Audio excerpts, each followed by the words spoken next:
Welcome, everybody, to the Connections Online 2022 event preview show. With me is Brent from the Armchair Dragoons. Hi, Brent. How's it going? It's going. It is going.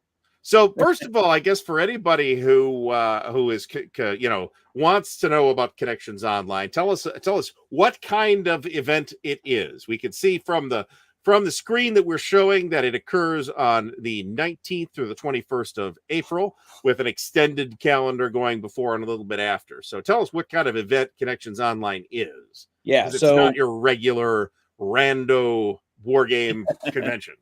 No, this is not a game convention. This is a game conference. And so this is less of a focus on gameplay and more of a focus on professional exchange of ideas, more seminars, more panels, and much less on the gameplay side.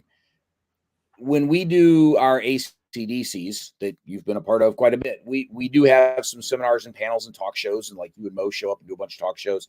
Those are still very focused on kind of the hobby game world. There's some historical presentations. We're talking to game designers about their upcoming games. This is much more around professional exchange of ideas. And we'll look at some of the events here in a minute. The core audience here are the folks that work in wargaming in a serious games capacity. So not even necessarily the designers and publishers of the hobby wargames, although we love to have them come out because they've got great ideas that folks can learn from. This is folks like the modeling and simulations officers in military organizations. This is folks like the wargame designers for the Center for Naval Analysis or the Air Force Research Labs. One of the things that we've done a very particular outreach for this year's Connections Online is going out and finding people in the business world that are using a variety of war games or war game-like training exercises. Folks like the Department of Homeland Security, LabCorp has a training exercise division. The guys that, they do diagnostic drug tests for folks, right? But they also do a lot of other high-level diagnostic work for folks. And they've got a training exercise division that helps deal with how do we respond to a giant pandemic kind of thing. We've got some folks that have written books on business wargaming, one from Germany. I think the folks from England finally confirmed, although it's not my panel, so I'm not 100% certain. So a variety of those kinds of topics. This year's overarching topic is developing wargame practitioners.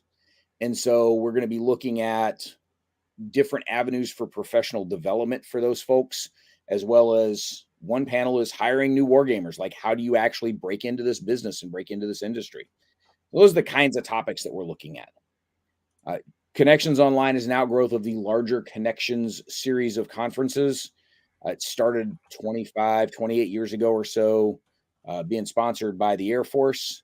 And about 10 years ago, started to grow and expand beyond just Connections, which is now known as Connections US, because we also have Connections UK, Connections Oz, Connections North, Connections.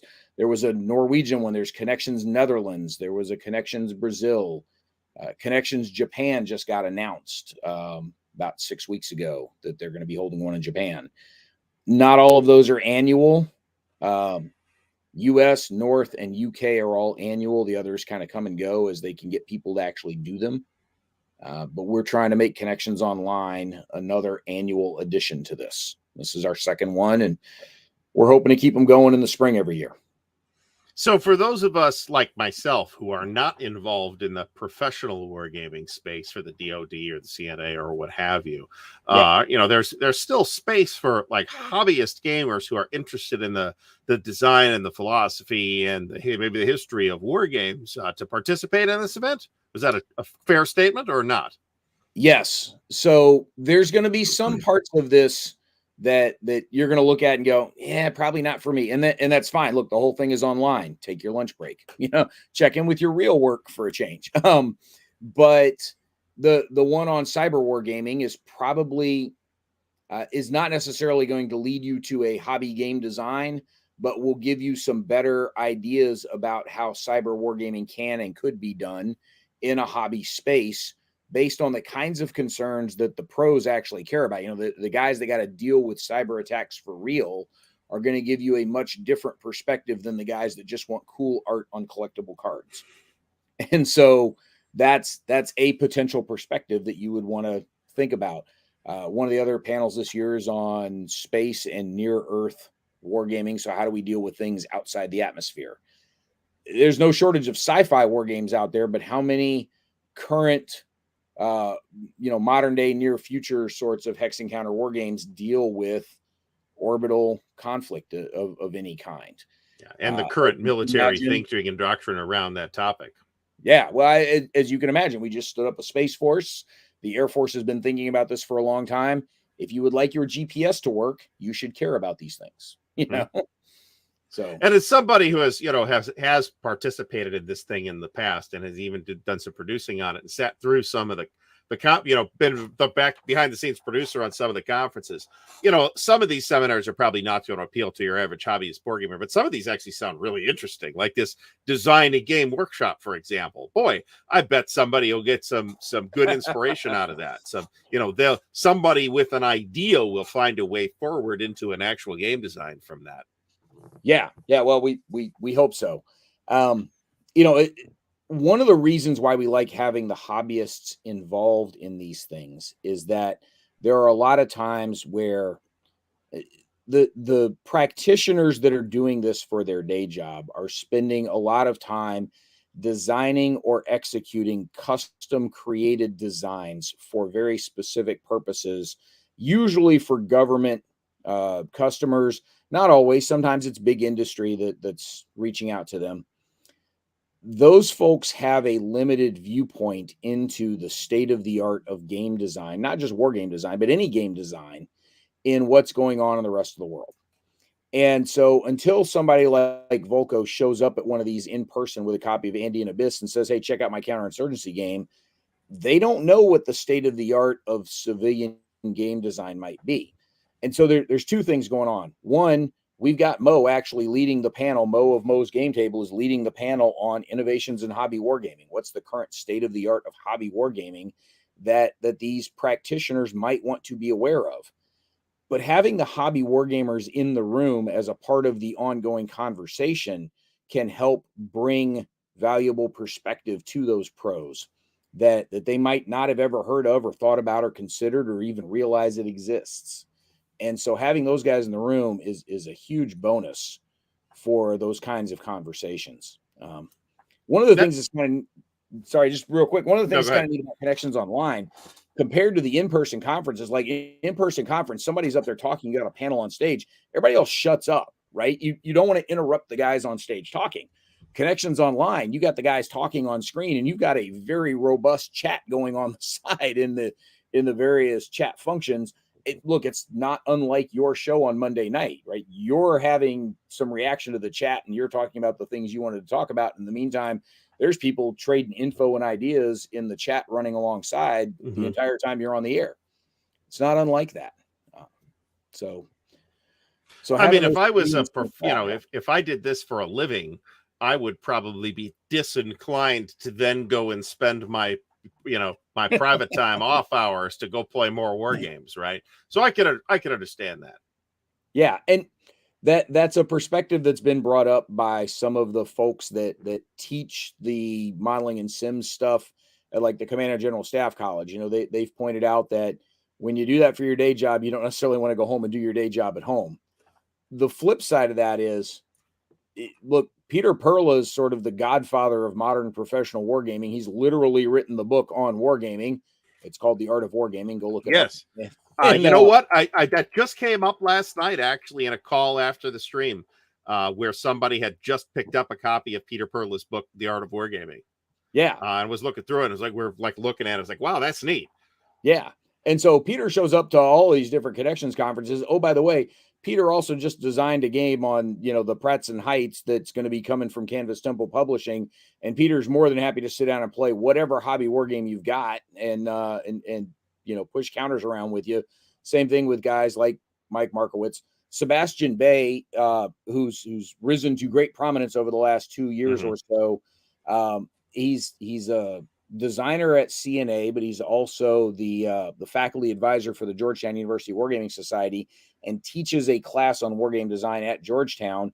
The games that he uses in his class are all commercial war games. He starts them off with the Game of Thrones variant of Risk. So, and then builds them up from there through other different kinds of war games. Apropos of nothing in particular, I just for the first time saw a picture of that, and it looks awesome.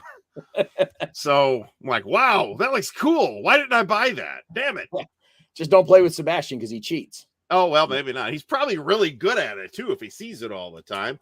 Well, I haven't played Risk in 25 years. It's still Risk. Well, yeah. But anyway, so how did the Armchair Dragoons, which is kind of a public and largely hobby-facing organization, or so it seems to be, end up assisting the Connections Online committee with running this event? Or am I mischaracterizing the nature of the Armchair Dragoons? We lost a bet. No. That could explain it too. No, it's one of the things that had always. So I have spent time on both sides of the fence, as both a hobby game designer and a professional game designer. I've worked on a couple of different defense contracts. Never mind the fact that I spent a bunch of years in the military, so I know that world fairly well. But I did work on a bunch of professional contracts, and some of them, one of them I actually got as a result of being at a Connections conference, and made a connection, sort of lived up to the point of the conference there. When we founded the Dragoons, one of the things we wanted to really be able to do was reach out and help support and build bridges to the professional wargaming community to help keep them engaged in the hobby world beyond just this annual Connections conference where everybody shows up, says, hey, this is really cool. And then they disappear for a year. And then they come back the next year and they go, hey, this is really cool. And they don't touch it for a year until they come back to Connections again. And so we had, we've done a couple of the ACDCs. We've done a couple of these digital game conventions, largely out of necessity, right? We had a plague. We couldn't all get together. But we wanted to do something similar to that for the professional wargaming world. And when we brought it up to one of the Dragoons kind of advisory board, who happens to work in the profession, I mean, it's not like it's dumb luck that he happens to work in the professional world. He's on the advisory board because we wanted somebody from the professional world as a voice in that team. Said, hey, you need to go talk to Chris Weave, who is the head of the Connections Online Organizing Committee, because he's wanting to do some sort of online conference exactly like you're describing. Why don't you guys go join forces? So we did. And okay. And so Chris Weave is the organizing, he's the intellectual head of this whole thing. The Dragoons provide a lot of the back end infrastructure. It's our YouTube channel that things are streamed through. We set up and organize the tabletop.events site that handles the registration and scheduling. Merle from the National Security Decision-Making game is heavily involved in sorting and organizing the events and helping recruit additional participants to those. And it's the three of us that are kind of running this thing pretty much on a shoestring, quite frankly. So let's take a quick look at the events schedule. So as we can see, there's a lot of different events. So this thing starts on the 19th, which is, am I right that that's next week? That's next Tuesday. That is, as we're recording this, it is a week from today. So the Connections Online is split into two kinds of events. There are the core events, which are the primary things that are the main sessions for the conference. Those have a theoretically unlimited registration. Anybody can be in them. We do not counter program those at all. We want as many people into those as possible. Those are going to be streamed to unlisted URLs. So you have to register for the conference to be a participant in those. Those run 19, 20, and 21, Tuesday, Wednesday, Thursday, 19, 20, 21, April of 2022. In case anybody's watching this after the fact, I don't know why you would, but hey, we have extended events that start on Monday and run through. Theoretically, we could take them through Sunday, but I think we only have them scheduled through Saturday. The extended events are not necessarily wide open registration. Some of them might be, but we have some game sessions in there that we've got a limited number of seats because it's a game session.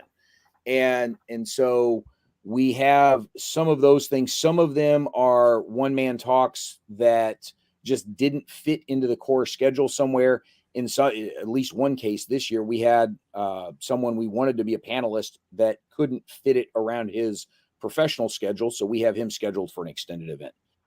So some of these theoretically are unlimited seating, but not always. And for the extended events, we will sometimes counter program because if it's an 8-seat game and a 12-seat game, who the hell cares if they're on at the same time? Mm-hmm. Are there any particular events that you'd like to highlight? So there's a couple. So first of all, Carl and Tim are coming back to do the War Game Boot Camp. It's the same one that they've done for us at the ACDC. The professionals really get a kick out of this thing because they don't know squat about Vassal or Tabletop Simulator. They barely know anything about Discord. And this gives them a really good sense of the possibilities of distributed wargaming way beyond some of the capabilities that the military gives them off the shelf. And so this ends up being a very popular event for those guys. Unfortunately, the weekend is when we would have normally put several of these sessions on. So, the 23rd and 4th or whatever that Saturday and Sunday are. Carl and Tim are going to be up in Hanford at GMT's Weekend at the Warehouse. So I don't blame them. I would rather be at Weekend at the Warehouse than teaching military folks how to use Tabletop Simulator. So I can't blame them for doing that instead. I can understand that. Yeah. So if you look at some of the stuff on the schedule, the hiring new wargamers, I think, is going to be very interesting. We have several of the panel members are folks that actually make hiring decisions for their organizations, whether those organizations are Center for Naval Analysis or something similar. These guys are Washington think tank folks. And while they are not giving specific hiring advice for their organizations, these are all folks that have 20 plus years in the business and can tell you the kinds of things that matter when they're looking for people to join their teams. And that's not something we've seen very much in these kinds of professional conferences. So that one's going to be pretty cool. And then on day 3, we have 2 back-to-back panels that are going to be a little more experimental. That's one of the other cool things about Connections Online is we're not afraid to get a little farther off the reservation for panel topics and participants. Nobody's getting on a plane, right? The barrier to entry for this is much, much lower. It's $5 to attend and you don't have to travel. You can do this in your pajamas. So we're not afraid to get a little more experimental with topics. And so the 2 core panels on Thursday, one of them is wargaming other than war. And it's games that are sort of war game adjacent, very similar war game mechanics, but not the kind of hardcore hex and counter stuff you're going to find in the War Room at Buckeye Game Fest or in our area at Origins.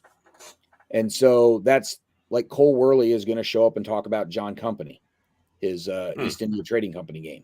That's one of the panelists that's going to be there for that one. And then in the afternoon that day, we've got the non-national security wargaming, and that's the one where those business folks are going to show up, like I talked about. We've got somebody from LabCorp, we've got somebody from PA Consulting, we've got a business wargaming book author from Germany. So we've got a couple of different folks going to be there. And then the last thing really that's kind of cool, it wouldn't fit into the core event schedule. This year's the 40th anniversary of the Falklands War, and I want to go ahead and apologize for anybody that now feels old. But Peter Robbins, friend of the Dragoons, is going to be doing 2 different events around the 40th anniversary of the Falklands War. He's got a panel set up for Wednesday afternoon with several Falklands veterans as well as some historians that have written about it. And they're going to get about 2 hours worth of Q&A and discussion from the people that lived it as well as the people that have written extensively about it. And then on Thursday evening, we're going to have an actual seminar game where the participants are going to sort of war game out through one of these things. Peter's using Harpoon for the adjudication of the turn, so he's not going to try and teach people how to play Harpoon, right? We just don't have that kind of time. Well, you'd need a longer session. we'd need a longer week. And so Peter's going to, give them the variety of choices that they've got to work with. And based on how they describe their action, he's going to do the adjudication and then feed it back to them. Cool. No. That's pretty cool. Yeah, you had mentioned the design a game workshop that you were curious about. That's actually the NSDM crew is going to be doing that. Okay. And what they're teaching you is how to design a game the way NSDM does that. So your wargaming LARP and what are the kinds of things that matter when they're building an NSDM scenario? What are the things you need to know? What are the rules you need to put in place? What's the research you got to do behind all of that?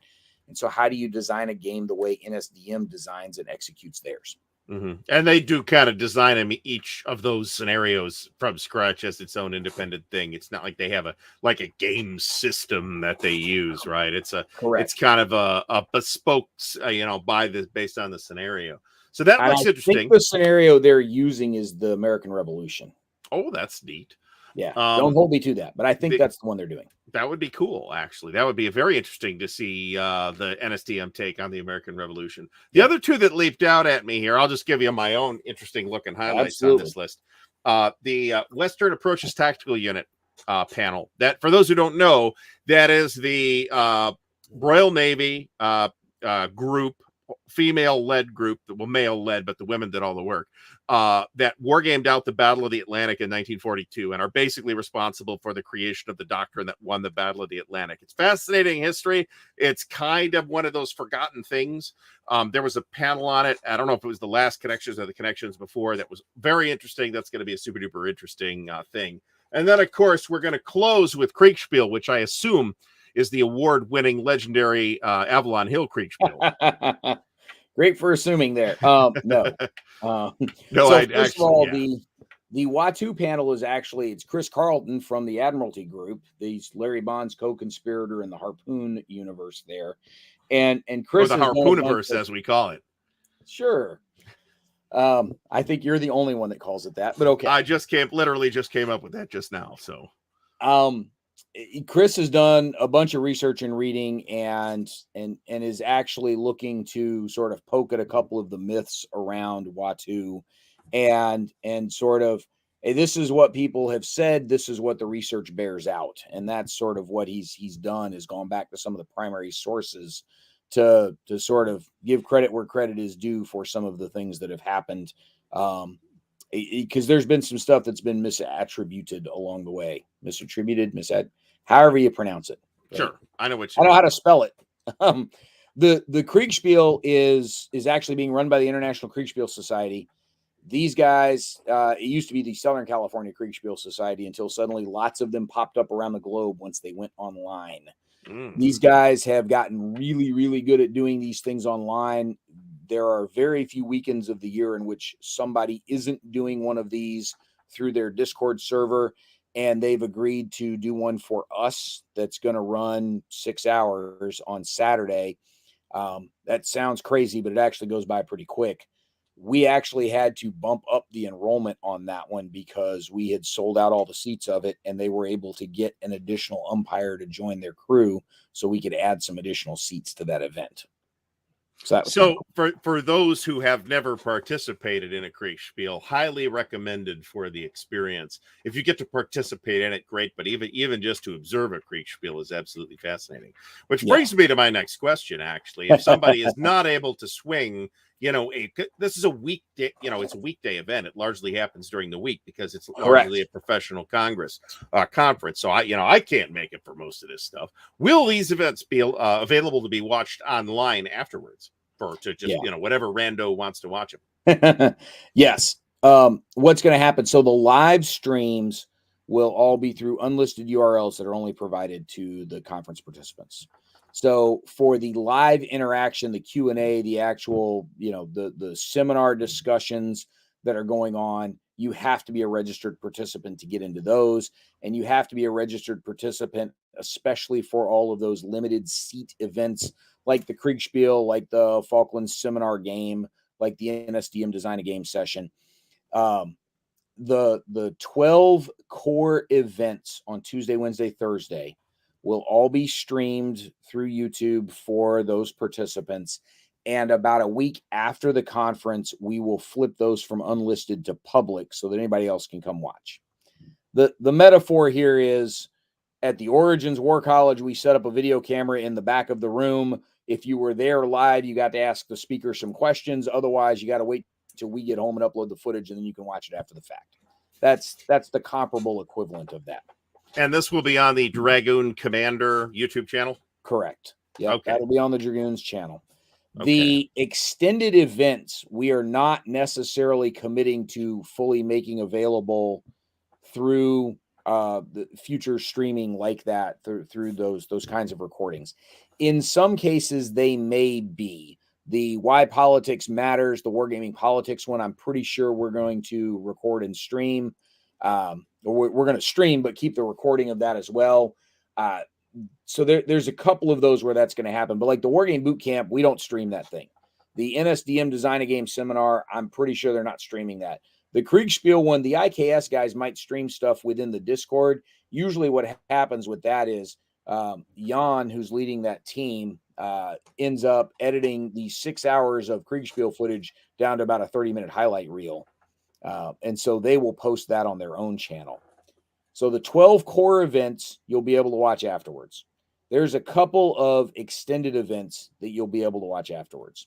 The rest of them, you got to be there for those, especially the game sessions. We're not committing to streaming the game sessions. Mm-hmm. Okay, which leads me to my final and most important question. I'm going to include links to the Connections Online page at the Armchair Dragoons website in the video description, so check those out, as well as to the Dragoon Commander YouTube channel. So check that out and subscribe if you're not subscribed already. What does it cost for somebody to sign up? $5 for the whole thing? No spam. That's it. Flat $5. It's $5 for the whole thing. The only thing that, so for the $5, you get access to all of the events plus the Discord server for the conference. The one thing that the $5 doesn't necessarily involve is we did put on Monday at noon, there is a special session that is the Orientation to Professional Wargaming. It's the very first one across the top up there. And that one's going to be openly broadcast live rather than kind of walled in like the others will be. And the idea behind that was to provide a look at the professional wargaming world for free for people who may not necessarily want to know whether or not they want to commit one way or the other to Connections Online. It'd be nice if we could do that like 3 days ahead of time so people had some time to rearrange their schedules or something. The problem is we're doing this right after Easter weekend. There's only so much we can do ahead of time up against a holiday weekend like that. So that one is going to be publicly available to anybody as it happens live. But other than that, if you want any of the rest of that stuff, you got to pay your $5. Well, that's pretty cheap anyway, right? Yeah. Again, cheapest professional conference you'll ever attend because you don't have to get on a plane. Yeah, it's true. You don't have to stay at a hotel or eat expensive and possibly crappy restaurant food. You don't have to get dressed. Just don't turn your camera on. Pants are optional. Keep your camera off. Thank you very much. Have a nice day. Exactly. All right. Is there anything else you'd like to add before we wrap this up? So in terms of audience here, this is not necessarily just targeted at folks that want to go work in the national security space. There's a lot of good lessons from professional wargaming that can apply in the business world, that can apply in a variety of public sectors beyond just national security, whether you're talking about emergency response kind of folks, again, the business world, any other kind of public service, even if it's private organizations. And so part of what we really would like to target are a lot of the younger folks that don't even know this world exists. Everybody keeps going back to Georgetown because Sebastian's done such a great job of promoting the Georgetown University Wargaming Society. But there are game design programs, digital, mostly digital, occasionally a tabletop class here and there. There are game design programs and courses all over this country. Esports is exploding like crazy. And while most of it is sports, Twitch Fest kind of stuff, there's still some serious esports stuff that might have some overlap here. And we would love to reach out to a lot of those audiences just to get a taste of what this world looks like at a fairly low barrier, low entry level, just to learn something about a new part of the industry, and then decide for themselves whether or not it's something they'd be interested in chasing beyond that. So if you've got friends that are working in the college realms or with younger folks dealing with electronic gaming, game design, the history, poli-sci, international relations kind of folks, emergency management folks, whether they're police, fire, public service folks through city governments, point them our way. Again, this is a pretty low barrier to jump into this world and try and come learn something new. And we've tried to craft the events to appeal to that kind of crowd this year.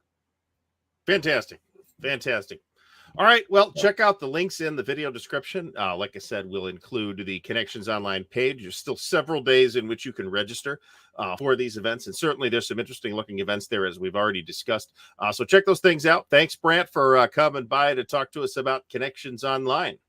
Thank you very much for allowing us to use your channel as an infomercial. So appreciate it. Everybody have a great night.